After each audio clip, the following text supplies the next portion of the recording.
హల్లెలూయా చెప్దాం. హల్లెలూయా మరి గట్టిగా చెప్దాం. హల్లెలూయా. ఈ రాత్రి కాల సమయంలో దేవుని యొక్క ఉన్నతమైన మహాకృప మనకు తోడుగా ఉండి గడిచిన దినాలన్నీ కాపాడి మరొక శ్రేష్టమైన శుభదినాన్ని ప్రభు మనకిచ్చారు. విశ్రాంతి దినమందు ఈ రాత్రి కాల సమయంలో కూడి వచ్చిన దేవుని పిల్లలైన మీకు అందరికీ ప్రభు పేరిట వందనాలు, అందరికి వందనాలు. రాత్రి కాల సమయంలో దేవుని వాక్య భాగంలోంచి సమూయేలు మొదటి గ్రంథము 12వ అధ్యాయం 23వ వచనం. సమూయేలు మొదటి గ్రంథము 12వ అధ్యాయం 23వ వచనం. నా మట్టుకు నేను మీ నిమిత్తము ప్రార్థన చేయుట మానుట వలన యెహోవాకు విరోధముగా పాపము చేసిన వాడు నగుదునని అది నాకు దూరమగునుగా కానీ శ్రేష్టమైన చక్కని మార్గము మీకు బోధింతును. రాత్రికాల సమయంలో దేవుని వాక్యంలో నుంచి కొన్ని విషయాలు మనం ధ్యానం చేద్దాం బిడ్డలారా. సమూయేలు ప్రవక్త ఇశ్రాయేలు ప్రజలతో ఒక అద్భుతమైన మాట చెప్తున్నాడు. అదేంటో తెలుసా? ఇశ్రాయేలు ప్రజలారా, మీ నిమిత్తము ప్రార్థన చేయుట మానుట వలన నేను యెహోవాకు విరోధముగా పాపము చేసిన వాడనగుదును అని ఇశ్రాయేలు ప్రజల దగ్గర పబ్లిక్ అందరి ఎదుట ఈ మాట చెప్తూ ఉన్నాడు. అంటే ఎంత ధైర్యంగా ప్రవక్త చెప్తూ ఉన్నాడంటే ఆయన ఖచ్చితంగా వారి కొరకు ప్రార్థన చేసేవాడు.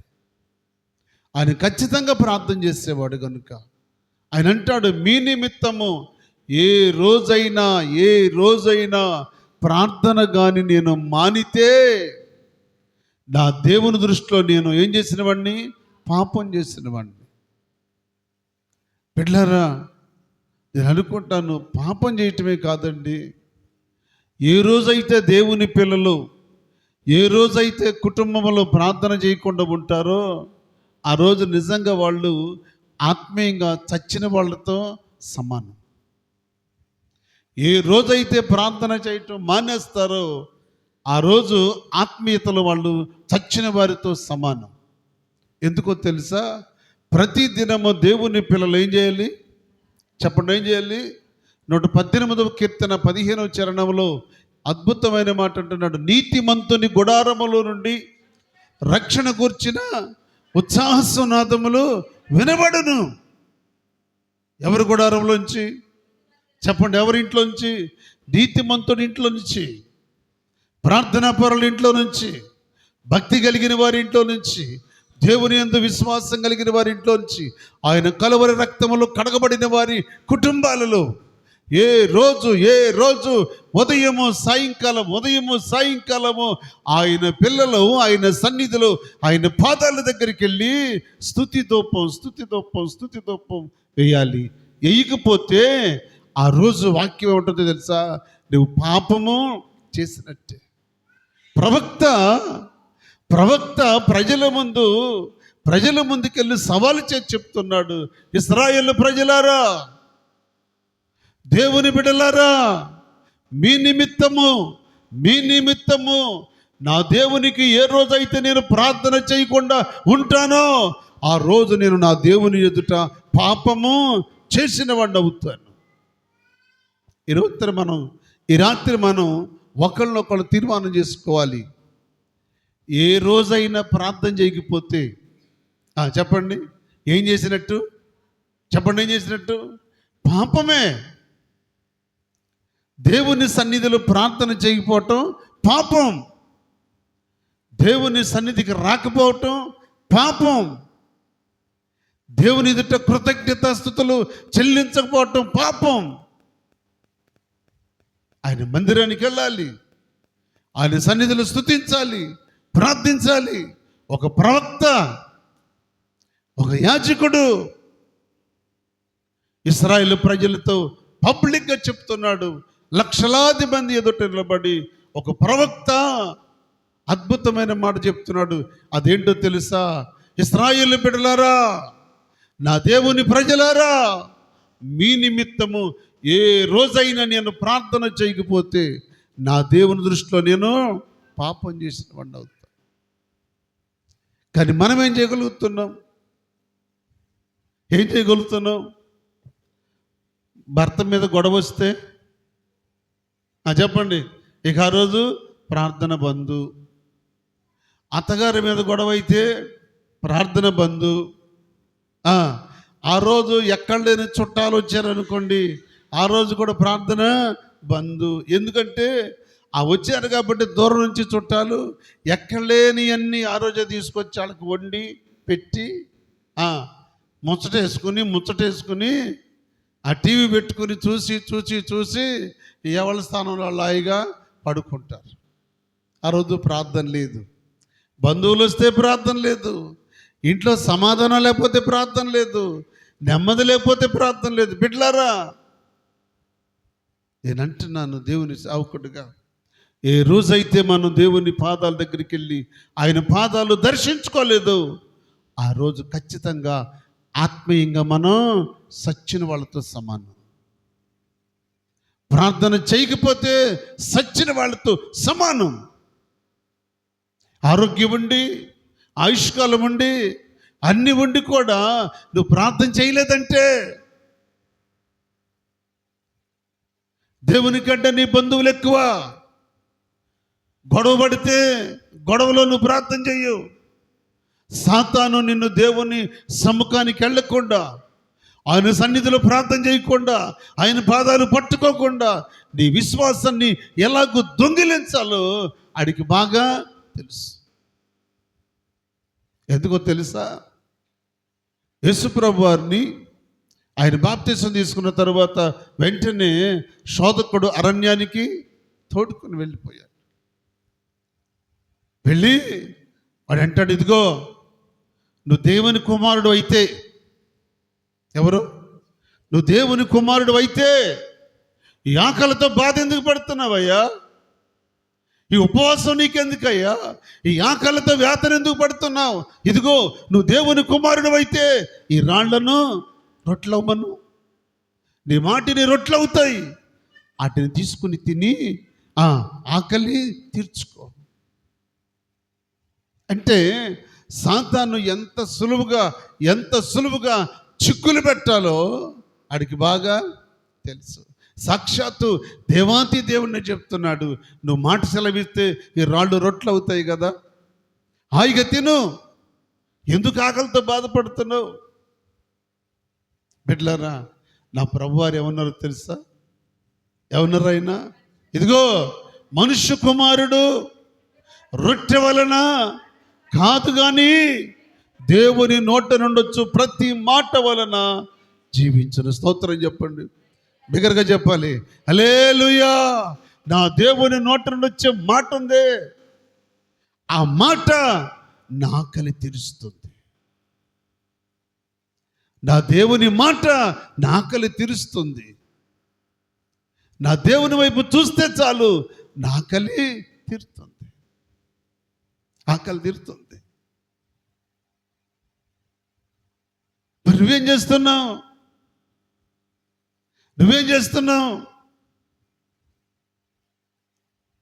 ఏంటో మాటలు ఉన్నారంటే 40 రోజులయ్యా మేము ఉపవాసం ఉంటున్నామండి.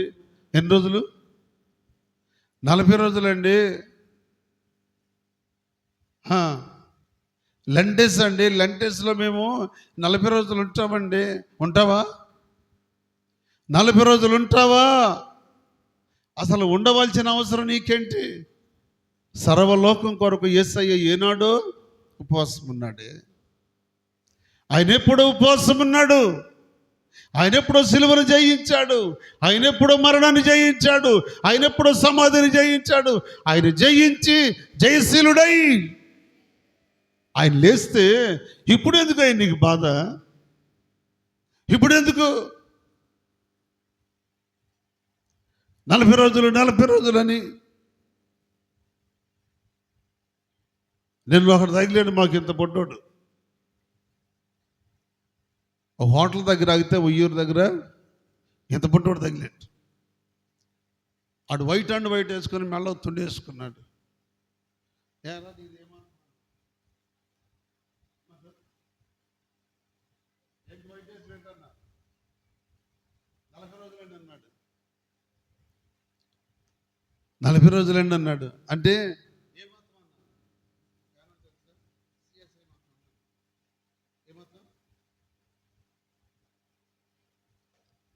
అది వీళ్ళొక రంగు, వాళ్ళొక రంగు, వాళ్ళొక రంగు, వాళ్ళొక రంగు. తెలుపు ఒకడైతే ఎరుపు ఒకడేస్తాడు, ఎరుపు ఒకడైతే నలుపు ఒకడేస్తాడు, నలుపు ఒకడైతే గ్రీన్ ఒకడేస్తాడు, బ్లూ ఒకడేస్తాడు, ముక్కుపోవడం ఒకడేస్తాడు, ఒకపోవడం ఒకడేస్తాడు. ఏంటిది? వస్త్రాలు మార్చుకుంటే సరిపోత బిడ్డలారా, హృదయం మారాలి. దేవునికి మహిమ కలుగును గాక. హృదయం మారాలి.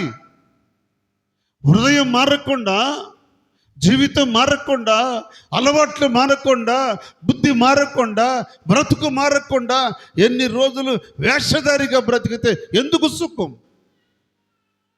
వేషధారిగా ఎన్ని రోజులు వేషం వేసుకుని తిరిగితే ప్రయోజనం ఏంటి? ఏం మారాలి? చెప్పండి, ఏం మారాలి? హృదయం మారాలి. 40 రోజులు ఉంటాడు, తర్వాత వాడు బీడీలు కలుపుతాడు. అసలు బీడీలు కలుపుతూనే ఉంటాడు, మందు తాగుతూనే ఉంటాడు. ఎందుకు సుఖం? అదొక భక్త, అదొక విశ్వాసమా? నా ప్రభు చెప్తారు, ఉంటే చల్లగానే ఉండు, వెచ్చగానే ఉండు. నిలువెత్తు జీవితం ఎందుకండి? ఎవరికి పనికి వస్తుంది అది? రంగులు మారిస్తే ప్రయోజనం లేదండి, వస్త్రాలు మారిస్తే ప్రయోజనం లేదు. హృదయము మారాలి, హృదయము మారాలి. ఎందుకో తెలుసా? హృదయాన్ని కోరుకునేవాడు యేసయ్య. దేవుని స్తోత్రం. ఆయన హృదయాన్ని కోరుకుంటాడు.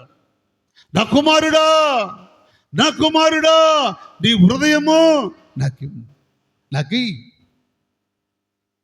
అందుకే ప్రభు గారు కొండ మీద ప్రసంగం చేస్తూ అంటారు, హృదయ శుద్ధి గలవారు ధన్యులు, వారు దేవుణ్ణి చూస్తారు.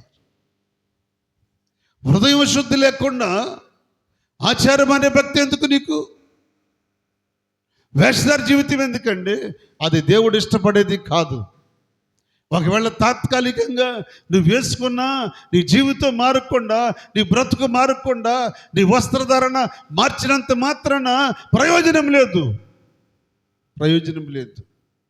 బిడ్డలారా, మనసు మారాలి. చెప్పండి, ఏం మారాలి? మనసు మారాలి, మనసు మారాలి. భక్తి కలిగి చేస్తున్నావంటే, ఒక భక్తి చేస్తున్నావంటే, ఒక కార్యక్రమం ప్రారంభించావంటే అద్భుతం ఏంటో తెలుసా? మీకు మాట చెప్తాను. మోషే మధ్యాహ్న కాలం మనం ధ్యానం చేశాం. మధ్యాహ్నం మోషే, మీకు ఒక్క మాట చెప్తాను. నిర్గమకాండం 34వ అధ్యాయం 28వ వచనం. నిర్గమకాండం 34వ అధ్యాయం 28వ వచనం. అతడు 40 రేయింబగళ్ళు యెహోవాతో కూడా అక్కడ ఉండెను. అతడు భోజనము చేయలేదు, నీళ్లు కూడా త్రాగల. ఎవరైనా చెప్పండి, ఎవరైనా? మోషే. నాయకుడు అంటే ఇది లక్షణాలు. మోషే సీనాయి పర్వతం మీదకి వెళ్ళి దేవుని సముఖంలో ఉండి రాత్రింబగళ్ళు ఎన్ని రోజులు చెప్పండి? 40 పగళ్ళు 40 రాత్రులు దేవుని సముఖంలో ఉండి ఆయన వైపు చూస్తూ, తేజోమయుడైన దేవుని వైపు చూస్తూ, జ్యోతిర్మయుడైన దేవుని వైపు చూస్తూ ఆయనతో ముఖాముఖిగా మాట్లాడుతూ ఉన్నాడు. ఎన్ని రోజులు? 40 పగళ్ళు 40 రాత్రులు దేవునితో మాట్లాడుతూ ఉంటే అద్భుతం ఏంటో తెలుసా? మోషే యొక్క ముఖము ఏమైంది? రూపం మారిపోయింది. మోషే ముఖము ప్రకాశించిందంట. ఎందుకో తెలుసా? చెప్పండి, ఎందుకని? దేవుని యొక్క తేజస్సు మోషే మీదకి వచ్చింది. మోషే శిఖరం నుంచి దిగొస్తుంటే ఇశ్రాయేలు ప్రజలు చూడలేక, అయ్యో నీ వైపు మేము చూడలేకపోతున్నా. 40 పగళ్ళు 40 రాత్రులు ఉపవాసం ఉండి ఆహారము తినకుండా మంచినీళ్ళు కూడా తాగకుండా ఉపవాసించాడు. ఎవరు? మోషే. అది ఉపవాసం, అది ఉపవాసం. బిడ్డలారా, 40 దినాలు మోషే దేవుని సముఖంలో ఉండి దేవునితో మాట్లాడుతూ ఉంటే యెహోషువ ఆ 40 దినాలు గుడారములోనే ఉన్నాడు. స్తోత్రం చెప్పండి. 40 దినాలు గుడారములోనే ఉన్నాడు. బయట ఎక్కడ సంచరించలేదు. అది దీనత్వం అంటే, అది తగ్గింపు అంటే, అది లోబడే స్వభావం అంటే. తన యజమాని దేవునితో మాట్లాడటానికి వెళ్ళాడని ఈయన అటు ఇటు తిరగట్లా. ఏం చేస్తాడు ఈయన? గుడారములో ఉండి దేవుని సముఖంలో ఉండి ప్రార్థన చేసుకుంటున్నాడు. ఎట్లారా? కానీ మనం ఏం చేస్తాం? అలాంటి తగ్గింపు ఉండడానికి మనం ఇష్టపడం. ఎంత దీనత్వం కలిగి ఉంటే దేవుడు వారిని అంతగా ఆశీర్వదిస్తాడు. యెహోషువ నాయకత్వానికి సరిపోయిన వాడని దేవుడు చూశాడు. దేవునికి మహిమ కలుగును గాక. హల్లెలూయా. దేవుని బిడ్డలారా, ప్రార్థనా జీవితాన్ని మర్చిపోవద్దు. కనీసం బెడ్డ మీద నుంచి లేచి కూర్చోలేనంత బలహీనత వచ్చినా అలా ఉండైన దేవుణ్ణి స్తుతించాలి తప్ప, అరే ఇంట్లో గొడవ వస్తే ప్రార్థన మానేస్తావే, సరిగా లేకపోతే ప్రార్థన మానేస్తావే, ఇంట్లో సరిగా ఏమి తేకపోతే ప్రార్థన మానేస్తావే, చుట్టాలు ఇంటికి వెళ్తే ప్రార్థన మానేస్తావే, బంధువులు వస్తే ప్రార్థన మానేస్తావే. ఇది కాదు దేవుని పిల్లలకి. వాక్యం చెప్తుంది, నీతిమంతుని గుడారములో నుండి రక్షణ కూర్చిన ఉత్సాహసునాదములు వినపడాలి. ధూపం వెళ్ళాలి పైకి. అరుణోదయం లేచి నువ్వు దేవుని పాదాల దగ్గర స్తుతి ధూపం చెప్పాలి దేవునికి. ఉదయాన్నే లేచి స్తుతులు చెప్పాలి దేవునికి, ప్రార్థన చేయాలి. ప్రవక్త అంటున్నాడు, మీ నిమిత్తము నేను ఒకవేళ ప్రార్థన చేయకపోతే చెప్పండి, నేను దేవునికి విరోధంగా పాపం చేసిన వాడిని అవుతాను. బిడ్డలారా, ప్రవక్త ఎంత తీర్మానం కలిగినోడు, ప్రవక్త ఎంత అద్భుతంగా చెప్పగలుగుతున్నాడు. అద్భుతమండి ప్రవక్త జీవితం. ఈ రాత్రి మన జీవితంలో ఎన్ని దినాలు ప్రార్థన మానేస్తున్నాం? మందిరానికి రావటం మానేస్తున్నాం, ప్రార్థన కూడా మానేస్తున్నాం. నేను అనుకుంటాను, మందిరానికి రావటానికే సరిగా రారు, వాస్తవానికి ఇంటికాడ ప్రార్థన కూడా చేయరండి. ఏం చేస్తారు ప్రార్థన? ఇంకెళ్ళు ఇక తినేటప్పుడు ఏమైనా చెప్తారేమో దేవునికి. ఎప్పుడు తినేటప్పుడు, అన్నం తినేటప్పుడు ఏమైనా కృతజ్ఞత చెప్తారేమో, బ్రేక్ఫాస్ట్ చేసేటప్పుడు ఏమైనా చెప్తారేమో కృతజ్ఞత దేవునికి. బిడ్డలారా, నువ్వు దేవునికి నిత్యము కృతజ్ఞతాస్తుతులు చెల్లించాలి. దావీదు దినముకు ఎన్నిసార్లు ప్రార్థన చేశాడు చెప్పండి? ఏంటి అంత అవసరం? ఆయన ఎవరండి చెప్పండి? ఎవరు? రాజ్యాన్ని వెళ్ళే రాజు, ప్రజల మీద ఏలుబడి చేసే రాజు. అంత అవసరం ఏంటి? అన్ని సమయాలు, అన్నిసార్లు ఎందుకు ప్రార్థన చేయాలి? బిడ్డలారా, ప్రార్థనే మనకు ఆశీర్వాదం. దేవుని స్తోత్రం. ప్రార్థనే మనకు కాపుదల, ప్రార్థనే మనకు భద్రత. ప్రార్థన లేకుండా, దేవునితో సమాధాన పడకుండా, దేవుని సన్నిధిలో స్తుతులు చెప్పకుండా, ఆయనతో మాట్లాడకుండా నువ్వు అన్నవేళకు తింటావు. నీ దేవునితో మాట్లాడకుండా నువ్వు పని ప్రారంభిస్తావు. నీ దేవుని సెలవు లేకుండా నువ్వు ఇంట్లోంచి బయటికి ఎలాగెళ్తావు? నీ దేవుడు సెలవిస్తేనే, మరొక దినాన్ని చూడమని నీకు చెప్తేనే, నీ దినాలు పొడిగిస్తేనే మరొక దినాన్ని చూడగలుగుతాం మనం, లేకపోతే లేదు. ఎంతమంది లేరు? మనకంటే గొప్పవాళ్ళు, మహానుభావులు ఎంతోమంది రాత్రి బెడ్ మీద పడుకుంటారు, ఉదయకాలంలో ఏమీ ఉండదు. అలాగ చనిపోయే వాళ్ళు ఎంతోమంది ఉన్నారు భూమి మీద. బిడ్డలారా, దేవుడు మనల్ని ఎందుకు ఈ స్థితిలో ఉంచాడో తెలుసా? నువ్వు ప్రార్థనలో మందులుగా ఉండకూడదు. ప్రార్థనలో సోమరితనం పనికిరాదు దేవునికి. ప్రార్థనలో నిద్రతనం పనికిరాదు దేవునికి. బద్ధకస్తులు పనికిరారు దేవునికి. నువ్వు దేవుని సన్నిధిలో ప్రార్థించి, నీ ఆహారము కంటే, నీ సంపాదన కంటే, నీ వెండి బంగారాల కంటే, నీ వస్తు వాహనాల కంటే, నీ పిల్లల కంటే, నీ కుటుంబం కంటే నీకు ప్రాముఖ్యమైనది దేవునితో సంబంధం. ఆయనతో నువ్వు మాట్లాడాలి, ఆయనతో నువ్వు సంభాషించాలి, నీ కుటుంబ సమస్యలు చెప్పుకోవాలి. ఎవరికి చెప్పినా తీర్చలేరు, కానీ నీ దేవునితో నీవు సమాధానపడి నీ మనసులో ఉన్నవన్నీ నీ దేవుని ముందు తీసుకొచ్చి పెట్టావనుకో, ఆయన చెవియొగ్గి ఆలకిస్తాడు. బిడ్డలారా, చెవియొగ్గి ఆలకించే దేవుడు మన దేవుడు. కనుక ఈ రాత్రి సమూయేలు ప్రవక్త అంటున్నాడు, మీ నిమిత్తము కానీ ఏ రోజైనా నేను ప్రార్థన మానితే పరమందున్న నా దేవునికి విరోధంగా పాపం చేసినప్పుడు అవుతా. ఎంత త్యాగంతో కూడిన మాట తెలుసది. సవాలు చేసి మాట్లాడుతున్నాడు. మరొక మాట మీకు చెప్తాను. ఆదికాండం 20వ అధ్యాయం 17వ వచనం. ఆదికాండం 20వ అధ్యాయం 17వ వచనం. చెప్పమ్మా. అబ్రహాము దేవుణ్ణి ప్రార్థింపగా దేవుడు అబీమెలెకును అతని భార్యను అతని దాసదాసీలను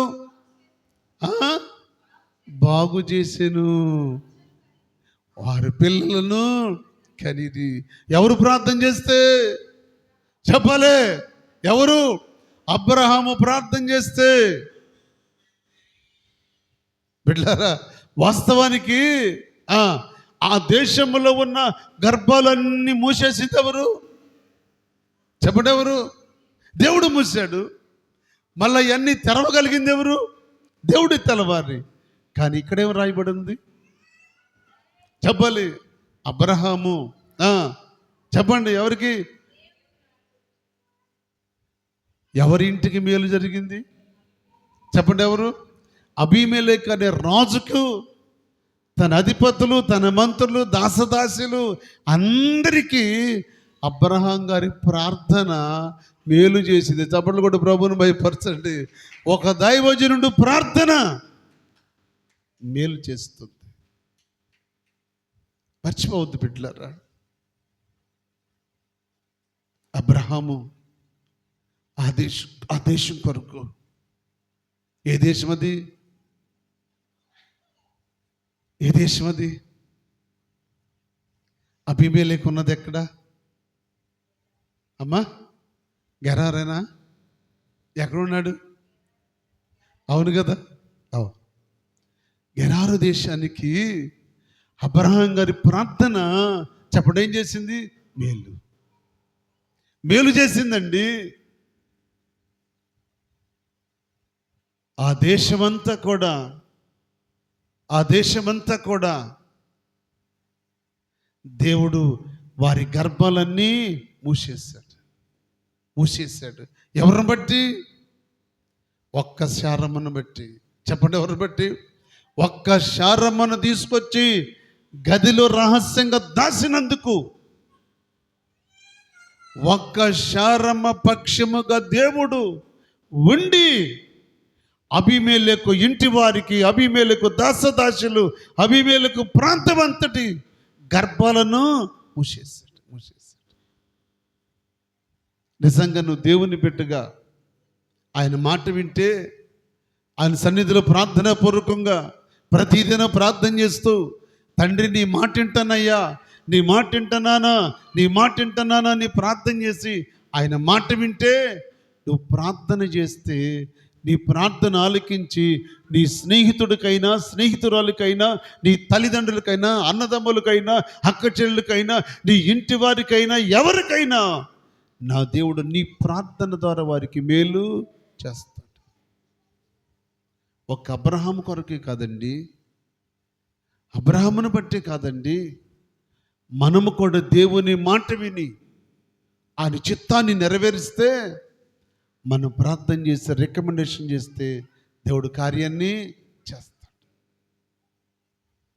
ఏమనుకున్నావు? ప్రార్థనలో ఎంత శక్తి ఉందనుకున్నారు? ప్రార్థన ఎంత బలమైందో తెలుసా? మూయబడిన గర్భాలు తెరవబడటానికి అబ్రహాము ఆ గెరారు ప్రాంతానికి అబ్రహాము ప్రార్థన ఏం చేసింది? మేలు చేసింది. అబీమెలెకు ఇంటి వారికి మేలు చేసిందండి. బిడ్డలారా, నీ ప్రార్థన నీ కుటుంబానికి మేలు జరుగుతుందా? కనీసం నువ్వు ప్రార్థన చేస్తే నీ ఇంట్లో నన్న మేలు జరుగుతుందా? మేలు జరగాలి. నీ ప్రార్థన అటువంటి శక్తివంతమైనది ఉండాలి.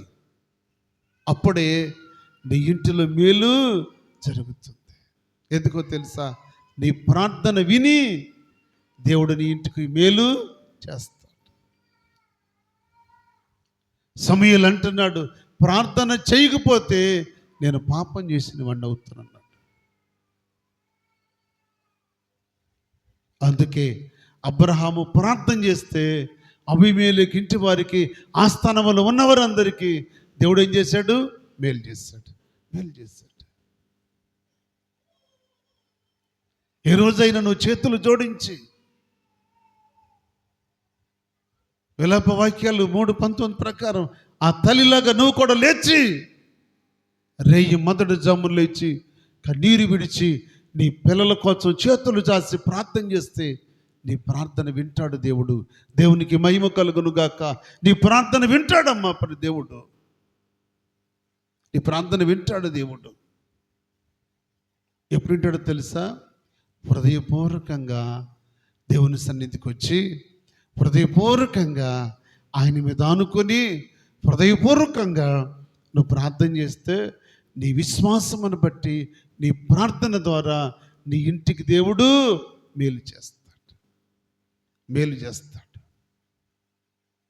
చేయాలి ప్రార్థన. సమూయేలేమో ప్రార్థన చేయకపోతే పాపం అన్నాడు. అబ్రహాము ప్రార్థన చేస్తే మేలు జరిగింది. మరి మన ప్రార్థన ఎలాగుంటుంది? ఉదయం లేచి చేస్తున్నావు ప్రార్థన? ఎంత సమయం చేయగలుగుతున్నావు? మూడో మాట మీకు చెప్తాను. మూడవదిగా కొలస్సీ పత్రిక 1వ అధ్యాయం 3వ వచనం.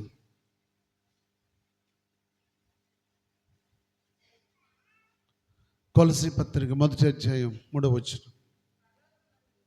చదవమ్మా. మీ నిరీక్షణ బట్టి యేసుక్రీస్తునందున్న కలిగి ఉన్న విశ్వాసమును గురించి పరిశుద్ధులందరి మీద మీకున్న ప్రేమను గురించి నేను విని ఎల్లప్పుడూ మీ నిమిత్తము ప్రార్థన చేయుచు మన ప్రభువగు యేసుక్రీస్తును తండ్రి అయిన దేవునికి కృతజ్ఞతాస్తుతులు చెల్లిస్తాను. ఎవరంటున్నారు ఈ మాట? చెప్పండి ఎవరు? అపోస్తుడైన పౌలయ్య అంటున్నాడు. మీ నిమిత్తము మానక ప్రార్థన చేస్తున్నాడండి. కొలస్సీ సంఘానికి చెప్తున్నాడు ఈ మాట. ఓ కొలస్సీ సంఘమా, మీ కొరకు మానకుండా ఎల్లప్పుడు నా దేవునికి నేను ప్రార్థన చేస్తున్నాను, కృతజ్ఞత చెప్తున్నాను. దేవుని పిల్లలు ప్రతి ఒక్కరు కూడా ప్రార్థన విషయంలో చాలా చాలా భయం కలిగి దేవుని సన్నిధిలో ప్రార్థన చేయాలి చేయాలి. ఉదయాన్నే లేచి దేవుని సన్నిధికి వచ్చి ప్రార్థన చేయకపోతే ఎలా ఉంటుందో తెలుసా? మాకు 4 గంటలకు దేవుని మందిరానికి వచ్చి కొద్ది సమయం మందిరంలో ఉండి 4:30కు ఒక పాట పాడి ఒక వాక్యం చదివి ప్రార్థన చేసి ఆ తర్వాత మరలా ప్రార్థన చేయటం మీ కొరకేనండి. ఉదయాన్నే లేచి నువ్వేం పని చేసుకుంటున్నావు, ఇంట్లో ఎంత పని చేసుకుంటున్నారో బిడ్డలారా, పని చేసుకుని అడావుడిగా చేసుకుని మరలా పరుగుని వెళ్ళి పనిలోకి వెళ్ళి ఆ చెత్తలో ఆ తుక్కులో పని చేసేటప్పుడు ఎవరన్నా కింద చూసుకుంటూ పని చేస్తారా? అసలు ఎంత వేగమో పక్కనున్న వాళ్ళు స్పీడ్ చూసి వీళ్ళు స్పీడ్ పెంచి కింద ఏముందో తెలియదు. కానీ మీరు ఆ తోటలోకి వెళ్ళి ఆ భూభాగం మీద అడుగు పెట్టక మునిపి ఆ భూభాగం అంతా నా దేవుడు స్వాధీనం చేసుకుంటాడు. దేవుని స్తోత్రం, హల్లెలూయా. ఆయన స్వాధీనంలోకి తెచ్చుకుంటాడు. ఏది కూడా శత్రుత్వం మీకు లేకుండా, ఏ కీడు మీ దరికి రాకుండా దేవుడు అద్భుతమైన కార్యం చేస్తున్నాడు. బిడ్డలారా, అంతగా దేవుడు కాపాడుతున్నాడే. మందిరానికి వచ్చి కృతజ్ఞత చెప్పుకోవద్దు. 6 దినాలు కృపలో కాపాడావు నాయన, 6 దినాలు పరుగులెత్తి పని చేసుకున్నాం ప్రభువా. విశ్రాంతి దినం ఉపవాస కోడిక అయ్యా నీ పాదాల దగ్గరకు వచ్చే భాగ్యం ఇచ్చావు నాన్న. నా కుటుంబానికి నాకు నీకు వందనాలు అయ్యని మందిరంలో కృతజ్ఞత చెప్పుకోవాలి. మీ మందిరంలో అడుగుపెట్టి కృపనిచ్చామని ప్రార్థన చేయాలి. బిడ్డలారా, 6 దినాలు తన రెక్కల కింద దాస్తున్న దేవుని సన్నిధికి రావాలి, ప్రార్థన చేయాలి. కృతజ్ఞత అది. అపోస్తలుడైన పౌలు అంటున్నాడు కొలస్సీ సంఘముతో ఎల్లప్పుడూ, ఎప్పుడంట ఎల్లప్పుడూ ప్రతి దినము మానకుండా మీ కొరకు ప్రార్థన చేస్తున్నా. నీ క్షేమాన్ని కోరి ప్రార్థన చేస్తున్నాం. దేవుడు నీ పట్ల ఎంత కృప చూపిస్తున్నాడో ఒకసారి అర్థం చేసుకో. 4వ మాట చెప్పి నేను ముగిస్తాను. లూకా సువార్త 23:28. లూకా సువార్త 23:28. యేసు వారి వైపు తిరిగి, యెరూషలేము కుమార్తెలారా, నా నిమిత్తము ఏడవకుడి, మీ నిమిత్తమును మీ పిల్లల నిమిత్తమును ఏడవండి. ఏం చేయాలంట చెప్పండి? ఏం చేయాలి? ఎవరి కోసం? కుటుంబం కొరకు, భర్త కొరకు, భార్య కొరకు, తల్లిదండ్రుల కొరకు, అత్తమామల కొరకు, పిల్లల కొరకు. ఏ రోజైనా అరుణోదయం లేచి ఒక కన్నీటి బొట్టు కింద కార్చావా తల్లి? నువ్వు నీ హృదయముల వేదన అది అగ్ని వల్లే మండితే నీ హృదయముల వేదన ఉండాలి, శోధన కాదు. బాధ ఉంటే, వేదన ఉంటే కన్నీరు కారుస్తావు. శోధన ఎవరిది చెప్పండి? ఎవరిది? దుష్టుడు, శోధించుడాడు. ఆడి పని ఏంటంటే ఏం చేస్తాడు చెప్పండి? శోధించటమే. కానీ దేవుని పిల్లలు దేవుని మందిరానికి వచ్చి ఏం చేయాలి తెలుసా?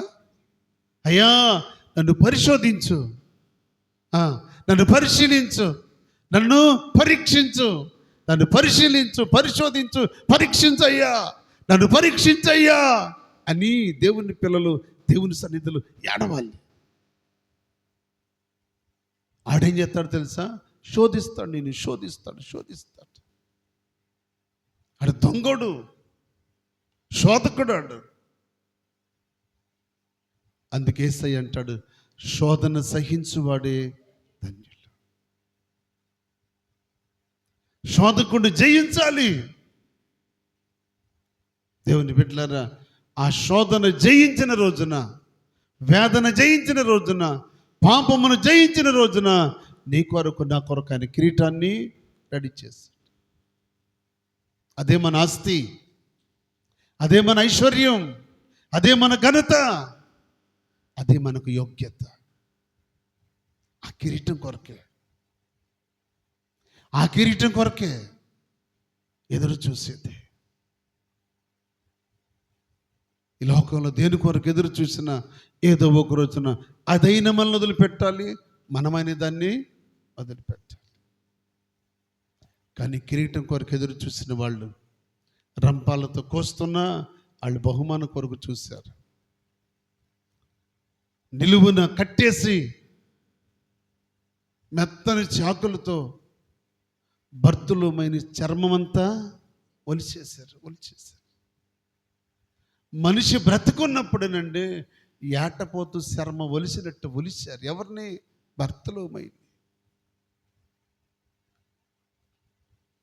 భర్తలోమైన చర్మమంతా ఒలుస్తుంటే చిన్న గాయమైతే మనకెంత బాధ అవుద్దో, చిన్న గాయమైతే మనకెంత బాధ అవుద్దో బిడ్డలారా. ఆది అపొస్తలుల్లో ఆనాటి కాలంలో ఎన్ని హింసలు పెట్టారో తెలుసా? ఎన్ని హింసలు పెట్టారో తెలుసా? ప్రాణం ఉండగానే చర్మం అంతా పీకేశారండి, పీకేశారు. ఎంత అల్లల్లాడిపోయి ఉంటాడు దైవజనుడు, ఎంత అల్లల్లాడిపోయి ఉంటాడు. ఎంత ఘోరం అనుకున్నారు ఆనాటి దినాల్లో. శిరస్యాదనం చేస్తే ఒక్కసారి చనిపోతాడు మనిషి. రంపముతో ఇనప రంపాలతో కాదు, చెక్క రంపాలతో కోసారంట. ఏ రంపాలయ్యి? చెక్క రంపం. వెళ్తున్నప్పుడు ఒక మాంసం కండ, వచ్చేటప్పుడు ఒక మాంసం కండ. పీకటమే కాదు, తెగదుగా, చెక్క తెగదు, పీకటమే. బలవంతంగా పట్టుకొని పీకి పీకి పీకి చంపారు. ఎంత ఘోరంగా, ఎంత కఠినంగా చంపారో తెలుసా? వాళ్ళు హతసాక్షులయ్యి ఆ కిరీటాల కొరకు ఎదురు చూస్తున్నారు. చప్పట్లు కూడా ప్రభువుని మహిమపరచండి. ఆ కిరీటాల కొరకు ఎదురు చూస్తున్నారు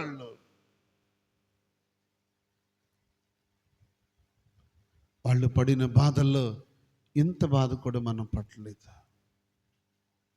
వాళ్ళు పొందిన శ్రమల్లో ఇంత శ్రమ కూడా మనకు లేదు బిడ్డలారా. అందుకే వాళ్ళు దేవునికి ఇష్టలయ్యారు. దేవుని స్తోత్రం. అవును, అలాంటి హతసాక్షులు నా ప్రభు చిత్తమైతే, ప్రభు వారికి ఇష్టమైతే మనల్ని కూడా పరలోకానికి తీసుకెళ్తే ఆ రోజున భర్తలోమైన కళ్ళారా చూస్తాం, పేతురైన కళ్ళారా చూస్తాం, యోహానైన సలసల కాగి నూనెలో పడేస్తే ఆయనకేమి, ఏంటి పరిస్థితి? వాళ్ళ విశ్వాసం శరీరానికి హాని జరగలేదు. అంత బలమైన విశ్వాసం ఉంది కనుకే వాళ్ళు కిరీటాలు ధరించుకోవటానికి రెడీగా ఉన్నారు. బిడ్డలారా, ఈ కడవరి దినాల్లో దేవుని మందిరాన్ని మానేసి ఏం సంపాదించుకుంటాం మనం? దేవుని సన్నిధి మానేసి ఏం సంపాదించుకుంటాం మనం? సావుకుడిగా చెప్తున్నాను, ఏ రోజు కూడా మందిరం మీరు మానొద్దు. దేవుని సన్నిధికి వచ్చి దేవుని సన్నిధిలో నీ కుటుంబం కొరకు విజ్ఞాపన దేవునికి చేయాలి. అబ్రహాము ప్రార్థన చేస్తే ఎవరి కుటుంబానికి మేలు చెప్పండి? అబీమెలెకు, అతని దాసులకు, దాసీలకు అందరికీ మేలు చేశాడు దేవుడు. అబ్రహాము నీతిమంతుడా. అబ్రహాము ప్రార్థన దేవుడు ఆలకించాడండి. శత్రువుకు మేలు చేశాడు. ఎవరు? అబ్రహాము. షారమ్మను గదిలో పెట్టాడు అబీమెలెకు. అయినా అబ్రహాము అబీమెలెకు కుటుంబం కొరకు ప్రార్థన చేశాడు. ప్రేమది, ప్రేమించే మనసది. బిడ్డలారా, ఎంత ప్రేమ, ఎంత ప్రేమ! అలాంటి దేవుని ప్రేమ కలిగి మనం కూడా ఏ రోజు ప్రార్థన చేయకపోతే ఆ రోజు ఏం చేసినట్టు? చచ్చినట్టు. చెప్పడమేనట్టు ఆత్మీయంగా చచ్చిపోయినట్టే లోకంలో మన జీవితం అంతే. అలాంటి నిర్ణయాన్ని తీసుకుని ఏ రోజు ప్రార్థన మానకుండా, పరిస్థితులు మారినా ప్రార్థన మానకూడదు. ఎన్ని పోరాటాలు వచ్చినా ప్రార్థన మానకూడదు. నీకు దేవుడిచ్చిన ఆరోగ్యం ఉండగా, ఆయుష్కాలం ఉండగా, ఎన్ని దేవుడు నీ పట్ల మేలు చేస్తున్నాడో దానికి కృతజ్ఞతాస్తుతులు దేవునికి చెప్పకుండా ఉండకూడదు.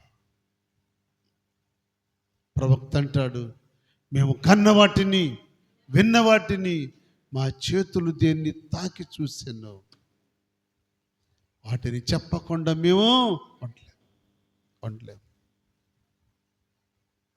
కానీ మన కాన్సెప్ట్ ఏంటో తెలుసా? ఎవరి గురించైనా 4 మాటలు చెప్తే, ముత్యాలంటి మాటలు, ఆ అమ్మ ఇంకొక అమ్మకు చెప్పిందాక ఈ కడుపు ఉబ్బు, ముత్యాలంటి మాటలు అవి మంచివి కాదు. అవి మంచి ముత్యాలంటి మాటలు కాదు. ఆ అమ్మట్ట, ఈయనిట్ట, ఆమెట్ట అనుకున్న మాటలైతే ఎంత జాగ్రత్తగా దాచుకుంటారో మూటగట్టి మా తల్లులారా. దాచుకుని స్నేహితురాలకు చెప్పిందాక గ్యాస్ ట్రబుల్ అన్నా కొద్ది ఖాళీ చేసొద్దు, కానీ ఇది మాత్రం అంత అవసరమా? అంత అవసరమా దేవుని పిల్లలకి? ఒకప్పుడు మోసాం, ఒకప్పుడు చెప్పాం, ఒకప్పుడు అన్నాం, ఒకప్పుడు తిన్నాం, ఒకప్పుడు తిట్టాం. కానీ ఇప్పుడు అవన్నీ పరిశుద్ధులకు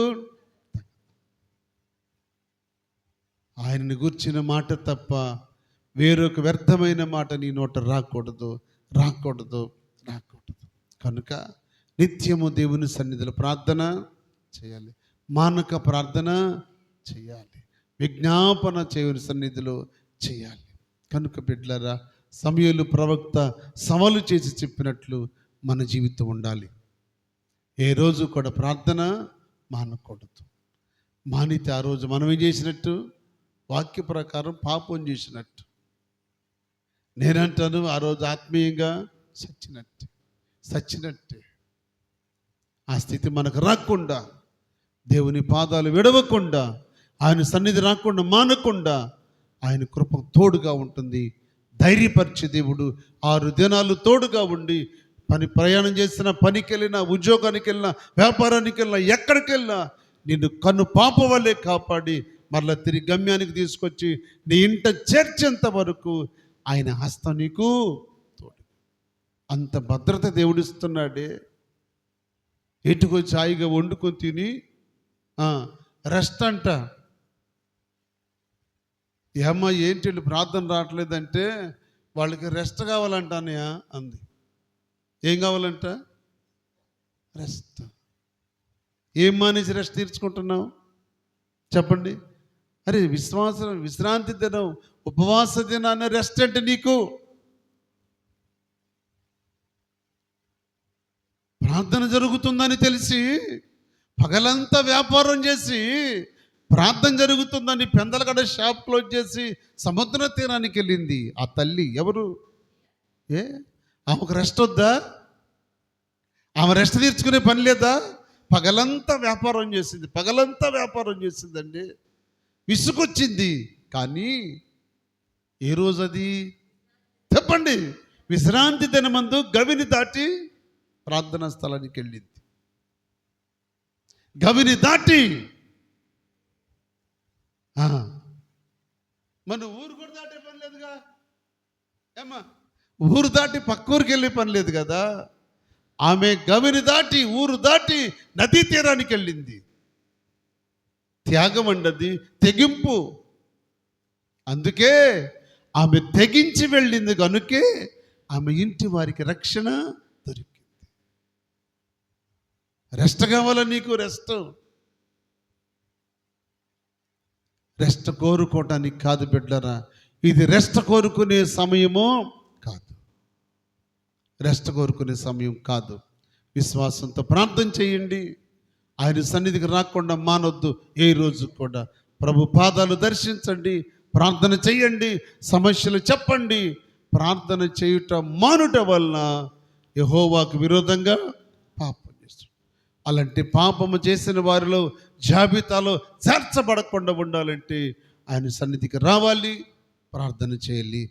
పరిశుద్ధాత్మ దేవుడు వాక్యాన్ని మన కొరకై దీవించునుగాక. ఆమె చెప్పండి హల్లెలూయా.